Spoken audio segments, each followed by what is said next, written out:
ہم نے رب کے حکموں کو توڑا، ہم نے پرواہ ہی نہیں کی۔ ہم سمجھے دنیا میں آئے ہیں تو ہماری دنیا ہے، آوارہ ہوں، خواہشات نفس کے مطابق زندگی گزاریں، آنکھیں بے حیائی میں لگی رہیں، سوچیں آوارگی میں لگی رہیں، کان نغمے سنتے رہے، زبان جھوٹ بکتی رہی، ظلم و جبر کا بازار گرم رکھا، عصمتیں عزتیں پامال کرتا رہا، لوگوں کا مال لوٹتا رہا، حق غصب کرتا رہا، کلیجی اور دل چیرتا رہا، لوگوں کو زخمی کرتا رہا، لوگوں کے جذبات سے کھیلتا رہا، پرواہ نہیں کی کہ یہ دنیا ہے، امتحان گاہ ہے، چند دنوں کے لیے آئے ہیں، اللہ کے حضور پیش ہونا ہے، عملوں کا حساب ہونا ہے۔ اب جب وہ دیکھیں گے کہ ہمارے ساتھ کیا ہونے والا ہے تو ان کے چہرے پہلے بگڑ جائیں گے۔ کیوں؟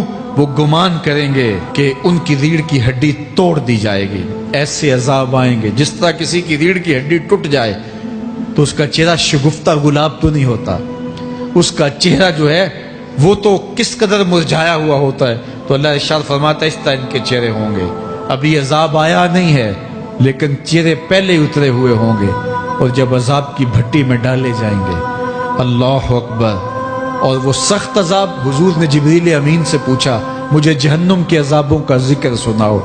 عرض کی حضور سب سے ہلکے عذاب کی کہانی سناتا ہوں، اور وہ یہ کہ جہنمی کے پاؤں میں آگ کا جوتا رکھا جائے گا، باقی پورا بدن اس کا سلامت ہوگا۔ یہ سب سے ہلکے عذاب کی کیفیت ہے۔ اب پاؤں میں آگ کا جوتا ہوگا، حدت، گرمی، شدت اتنی ہوگی کہ دماغ پگھل کے ناک اور کانوں کے راستے سے باہر آ جائے گا۔ پاؤں میں رکھے ہوئے جوتے کی گرمی دماغ کو ایسے چڑھے گی کہ وہ پگھل جائے گا اور ناک اور کانوں کے راستے سے باہر آ جائے گا۔ تو اللہ کے عذاب کے خوف سے چہرے بگڑ جائیں گے، حالت سلامت نہیں رہے گی۔ یہ بات ذہن میں رکھیں کہ اللہ جس کو جہنم میں ڈالے گا اس کو اس صورت میں نہیں ڈالے گا، یہ محمدی صورت ہے، یہ شکل اس کی چھین لی جائے گی اور اس کی شکل بڑی کر دی جائے گی۔ اس کا ایک ایک دانت احد پہاڑ جتنا ہوگا۔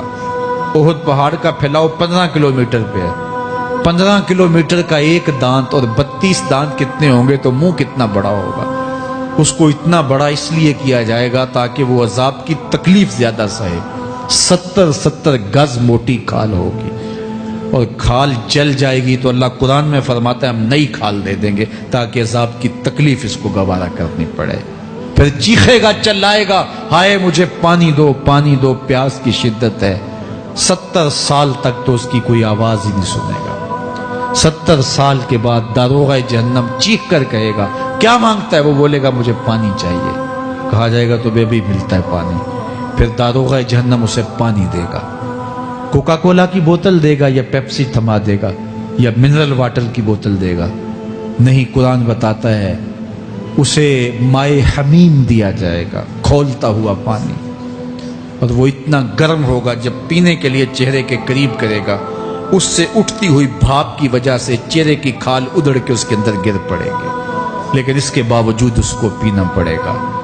اللہ فرماتا ہے یہ دنیا ہی سب کچھ نہیں ہے، سمجھ لیا یہی سب کچھ ہے، آخرت کو بھول گئے، صبح اٹھے کام پہ چلے گئے، شام آئے آوارگی میں چلے گئے، صدائیں آتی رہی حی علی الصلاۃ حی علی الفلاح، کوئی پرواہ نہیں کی، نہ پیشانیوں نے سجدے کیے، نہ سوچوں میں پاکیزگی آئی، زندگی یوں گزار کے چلے گئے۔ ایسے نہیں، کہا ایک وہ ہوں گے جن کے چہرے شگفتہ گلاب ہوں گے، ایک وہ ہوں گے جن کے چہرے بگڑے ہوئے ہوں گے۔ اللہ اکبر، کلا اذا بلغت التراقی، یہ تو قیامت کا منظر ہے نا، قیامت سے قبل بھی ایک منظر ہے، اللہ اس منظر کو بھی بیان کر رہا ہے، کلا اذا بلغت التراقی، ہاں جب جان گلے کو پہنچ جائے گی۔ اے انسان تیرے اوپر وہ گھڑی بھی آنے والی ہے، وہ وقت بھی آنے والا ہے جب سانس اس ہنسلی میں اٹک جائے گا، جب سینے سے بھی سانس اوپر چلی گئی، اب ڈاکٹر بھی لا علاج قرار دے رہے ہیں کہ اب علاج نہیں رہا ہے، جان بس اب نکلنا چاہ رہی ہے، اور کہا جائے گا کوئی جھاڑ پھونک والا بلاؤ۔ اب ڈاکٹروں نے تو جواب دے دیا، اب سانس اٹک گئی گلے میں، چند لمحوں کی مہمان ہے، اب ڈاکٹروں نے کہا اب ہماری جانب سے لا علاج ہو گیا، اب لے جاؤ اس کو گھر یا وینٹیلیٹر پہ ڈال دیتے ہیں اس کو، بس اب ہماری جانب سے کوئی اس کا علاج نہیں ہے۔ اب گھر والے روتے ہیں، کہتے ہیں کوئی جھاڑ پھونک والا لاؤ، کوئی دم والا لاؤ، شاید وہ کوئی دم کرے تو اس کی جان میں جان آ جائے۔ ڈاکٹروں نے تو لا علاج قرار دے دیا۔ وَظَنَّ عَنَّهُ الْفِرَاقُ، اللہ فرماتا ہے یہ تو جھاڑ پھونک والے کو ڈھونڈ رہے ہیں، لیکن جس کی سانس یہاں اٹکی ہے وہ سمجھ گیا ہے اب موت آ گئی ہے، اس کو یقین ہو گیا ہے کہ اب موت کے لمحے آ گئے ہیں، اب میں بچ نہیں پاؤں گا، اب آنکھیں تاڑے لگی ہوئی ہیں۔ وَالْتَفَّتِ السَّاقُ بِالسَّاقِ، پنڈلی پہ پنڈلی چڑھ رہی ہے۔ جب موت آ جاتی ہے تو پھر پنڈلی سے پنڈلی لپٹ جاتی ہے، اس کو پھر جدا کرتے ہیں اور جدا کر کے دونوں انگوٹھے باندھ دیتے ہیں تاکہ پنڈلی کے اوپر پنڈلی نہ چڑھے۔ اللہ وہ منظر بیان کرتا ہے، صاحب یہ وقت آنے والا ہے جب دونوں انگوٹھے باندھ دیے جائیں گے، جب ناک میں روئی ٹھونس دی جائے گی، جب چٹے لباس میں کفن دیا جائے گا، جب غسال کے سامنے بے بس پڑے ہوں گے، وہ چاہے یہ بازو اٹھائے چاہے یہ بازو اٹھائے، گرم پانی ڈالے یا سرد پانی ڈالے، جب بس پڑے ہوئے ہوں گے جو ہے وہ غسل دینے والوں کے، اور ناک میں روئی ہوگی اور دونوں انگوٹھے آپس میں بندھے ہوں گے۔ یہ محل، یہ ماڑی، یہ کوٹھیاں، یہ بنگلے جس کو سویر شام لگ کے حلال حرام کی تمیز کیے بغیر بنایا تھا، غوث اعظم رضی اللہ تعالیٰ عنہ بولے مکان بنا رہا ہے، بسیں گے اور حساب تو جا کے دے گا، اور یہ تو ایک رات بھی تجھے اس گھر کے اندر نہیں رکھیں گے کہ چلو ایک رات مہمان رکھ لیں۔ کہتے ہیں نہیں نہیں، مہمانوں نے بھی جانا ہے تو جلدی کرو، اس کو سپرد کراؤ، وہ تو تیرا لباس بھی پھاڑ کے اتاریں گے، خود غسل دینے کے لیے تیار بھی نہیں ہے، تجھ سے خوف آنے لگا ہے۔ جاندی واری ڈرونا بنے ہوتے، ہاتھ نہ لاندے ڈر دے، جنہ لئی تو پاپ کمائے اج کتھے نہیں تیرے کر دے۔ آج تو وہ تیرے ساتھ تجھے غسل دینے کے لیے آمادہ نہیں ہے۔ وَالْتَفَّتِ السَّاقُ بِالسَّاقِ، جب پنڈلی پہ پنڈلی چڑھنے لگ جائے گی، إِلَىٰ رَبِّكَ يَوْمَئِذٍ الْمَسَاقُ، اس دن تیرے رب کی طرف ہی لوٹ کے جانا ہے۔ فَلَا صَدَّقَ وَلَا صَلَّىٰ، اس نے نہ تو سچ مانا اور نہ نماز پڑھی، وَلَٰكِنْ كَذَّبَ وَتَوَلَّىٰ، ہاں جھٹلایا اور منہ پھیر کے چل پڑا۔ ثُمَّ ذَهَبَ إِلَىٰ أَهْلِهِ يَتَمَطَّىٰ، پھر اپنے گھر کو اکڑتا ہوا چلا۔ اولا لک فاولا ثم اولا لک فاولا، تیری خرابی آ پہنچی، ہاں تیری خرابی آ پہنچی۔ ایحسب الانسان ان یترک سدی، انسان دنیا میں یہ گمان کرتا ہے اس کو سدا چھوڑ دیا جائے گا۔ سدا عربی میں ایسے اونٹ کو کہتے ہیں جس کی مہار کسی کے ہاتھ میں نہ ہو، شترے بے مہار، جہاں مرضی جس گھاٹ سے چاہے پانی پیے، جہاں سے مرضی چارہ لے، تو شترے بے مہار کو کہتے ہیں سدا۔ تو یہ انسان بھی گمان کرتا ہے کہ میں بھی سدا ہوں، مجھے کوئی کیوں پوچھے، میرے جذبات پہ کوئی کیوں قدغن لگائے، مجھے کیوں روکے کوئی۔ بالخصوص جوانی کے ایام کے اندر جوان کو بڑا ہوتا ہے کہ کوئی مجھے کیوں، وہ تو ماں باپ کے کہنے میں بھی نہیں آنا چاہتا، وہ کہتا ہے کیوں مجھے روکتے ہیں، میری جوانی ہے، میرے جذبات ہیں، مجھے آزادی سے جینے دو، کیوں میرے راستے میں رکاوٹ بنتے ہو، میں سدا ہوں۔ اللہ فرماتا ہے نہیں، ایک اونٹ تو سدا ہو سکتا ہے، جس کو میں نے اشرف المخلوقات بنایا ہے اس کو تو سدا نہیں چھوڑوں گا، اس کو تو پابند بناؤں گا حکام کا۔ اب وہ کہتا ہے کہ نہیں نہیں، یہ کیسے دوبارہ اٹھائے جائیں گے؟ اب دوبارہ وہی بات پھر آ گئی، الم یک نطفۃ من منی یمنا، اللہ فرماتا ہے ایک بوند تھی نا، پانی کا ایک قطرہ تھا جو رحم مادر میں رکھا گیا، ثم کان علقہ، پھر وہ پانی کا قطرہ لوتھڑا بنا، فخلق فسوی، پھر اللہ نے اسے پیدا فرمایا اور پھر ٹھیک ہموار کیا، فجعل منہ الزوجین الذکر والانثی، پھر اس سے وہ جوڑ بنائے، کوئی مرد بنایا کوئی عورت بنائی۔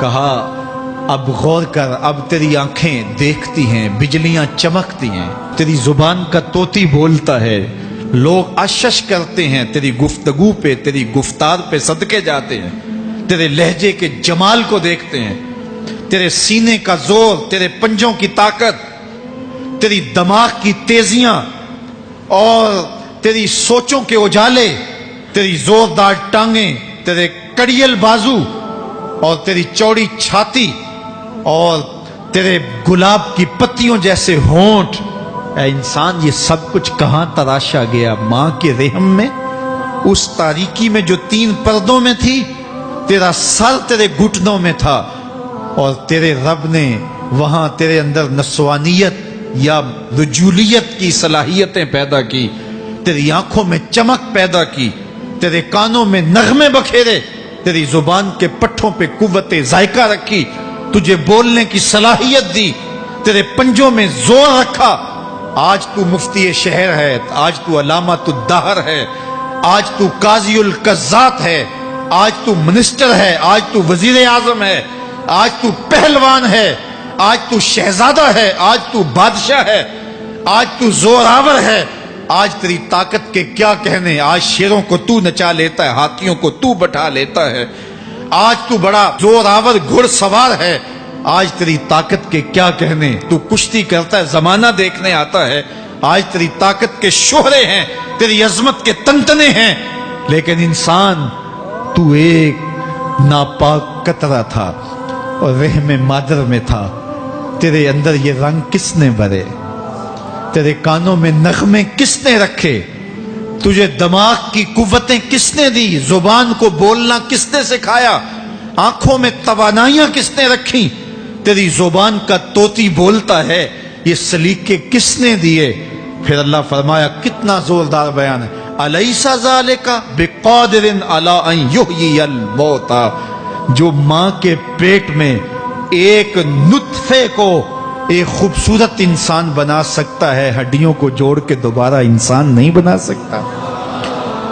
کیا وہ دوبارہ تجھے کھڑا نہیں کر سکتا اپنے سامنے پیش ہونے کے لیے، جس کے حکموں کو تو نے توڑا ہے، جس کے فرامین کا تو نے مذاق اڑایا ہے؟ کیا وہ اتنا ہی بے بس ہے کہ اپنے حضور تجھے جو ہے وہ کھڑا ہی نہیں کر سکتا ہے؟ جس رب نے تجھے ماں کے شکم میں شکل دی، حضرت شیخ فرید الدین عطار بولتے ہیں، سانے کستی سلاتی می شود، ایسا کاریگر ہے مٹی سے بادشاہ بنا ڈالتا ہے۔ اس نے مٹی سے دارا و سکندر بنائے، اس نے مٹی سے جو ہے وہ رستم و سہراب بنائے، اس نے مٹی سے کیا کیا بنا دیا جو مٹی سے بادشاہ بنا سکتا ہے، جو نطفہ رحم مادر سے جو ہے وہ شکل اور صورت اور رنگ اور جمال بنا دیتا ہے۔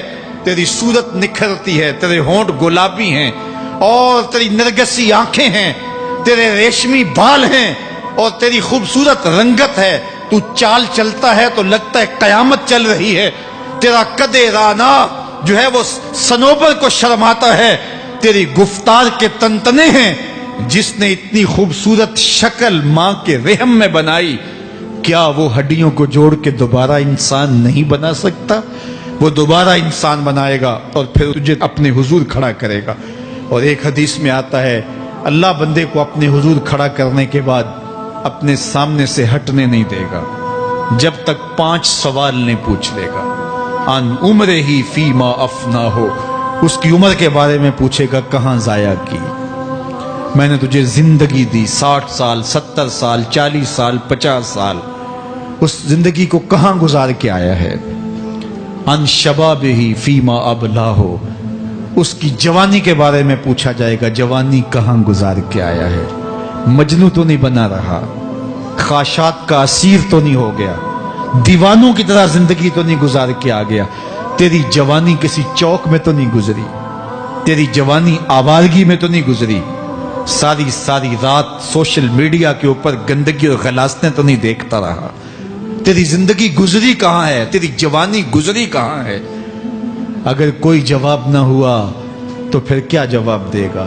اور وہ کتنا خوش نصیب ہوگا جو کہے گا، مالک میری جوانی سجدوں میں گزری، میری جوانی قیام میں گزری، میری جوانی رکوع میں گزری۔ میرے حضور فرماتے ہیں، سبعۃ یظلھم اللہ فی ظلہ یوم لا ظل الا ظلہ، 7 اشخاص ایسے ہیں قیامت کے دن جب کوئی سایہ نہیں ہوگا، اللہ ان 7 کو اپنے عرش کا سایہ دے گا۔ ان میں سے دوسرا شخص میرے حضور نے بیان فرمایا، وشاب نشأ فی عبادت اللہ، وہ جوان جس کی جوانی اللہ کی عبادت میں گزری۔ جوانوں، اپنی زندگی کو مالک کی دہلیز پہ لے آؤ۔ جوانی وہی ہے جو مالک کی چوکھٹ پہ گزرے۔ اپنے دل کا تعلق جوڑو، عشق کرنا ہے تو پھر آمنہ کے لال سے کرو۔ محبت کا رشتہ ان سے جوڑو، تعلق کا ربط ان سے قائم کرو، جوانی کو دین کی راہ پہ ڈالو۔ اللہ اکبر۔ سنو میرے حضور کا فرمان، انا حبیب اللہ، میں اللہ کا حبیب ہوں۔ پھر فرمایا الشاب التائب حبیب اللہ، جو جوان جوانی میں توبہ کرے وہ بھی اللہ کا حبیب ہے۔ آؤ اللہ کے حبیب بن جاؤ، اللہ کے حبیب بن جاؤ، اللہ کے حبیب بن جاؤ، اللہ کے محبوب بن جاؤ۔